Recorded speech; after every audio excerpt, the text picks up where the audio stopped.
저질 음모론이 대통령실을 넘어 방송통신위원회까지 점령할 기세입니다. 이진숙 방통위원장 후보자는 MBC와 KBS는 참사 이틀 전부터 헬로윈 축제를 예고하면서 더 많은 청년을 이태원으로 불러냈다라는 글을 올려 논란이 된 바 있습니다. 또 종북 주사파가 배우라는 해시태그도 단 것으로 확인됐습니다. 이는 윤석열 대통령의 좌파 언론들이 사고 전부터 이태원에 사람이 몰리도록 유도한 방송을 내보낸 이유도 의혹이라는 발언과 궤를 같이 하며 더욱 참담한 마음입니다. 윤석열 대통령이 본인과 비슷한 극우 유튜브 구독자를 방통위원장 후보자로 앉힌 것은 김진표 국회의장 회고록을 입증한 것과 같습니다. 더욱이 이진숙 후보자는 이명박 정부 시절 홍보국장 등을 지내면서 MBC 민영화 밀실 추진, 노조 탄압 연루 의혹을 받은 대표적인 방송장악 민영화 기술자로 알려져 있습니다. 이태원 참사 폄하와 음모론 인식을 가진 방통위로 공영방송을 장악할 계획이라면 더불어민주당은 모든 수단을 동원하여 임명을 막겠습니다. 국민은 이미 제2의 이동관 김홍일을 심판할 준비가 되어 있습니다. 이진숙 후보자는 자진 사퇴하시길 엄중히 경고합니다. 필리버스터 24시간 동안 낯뜨거운 윤비어천가만 울려 퍼졌습니다. 윤석열 대통령을 지키기 위해 순직 해병 사건의 진실은 안중에도 없는 국민의힘의 태도에 깊은 분노를 느낍니다.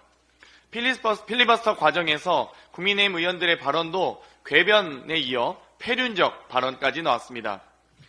사망 사고가 아니라 군 장비를 실수로 파손한 사건이라고 가정해 봅시다.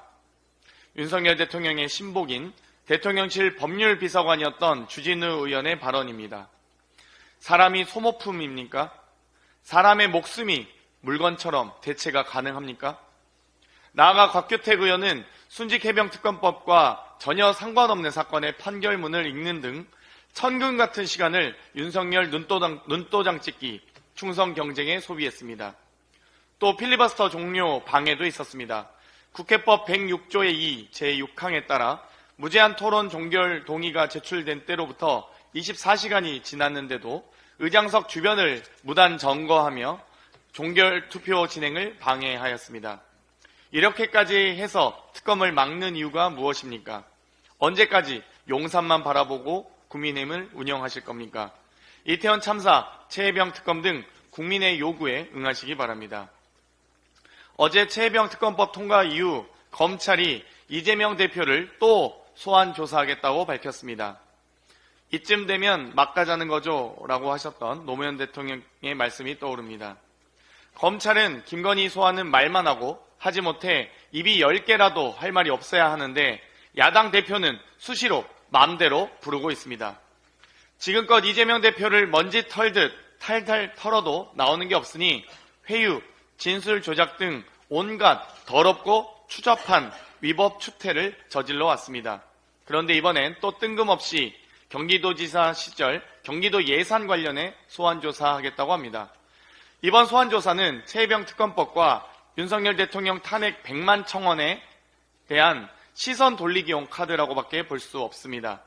혹시 이원석 검찰총장이 02800-7070 또는 대통령 개인 폰으로 전화 받으셨습니까?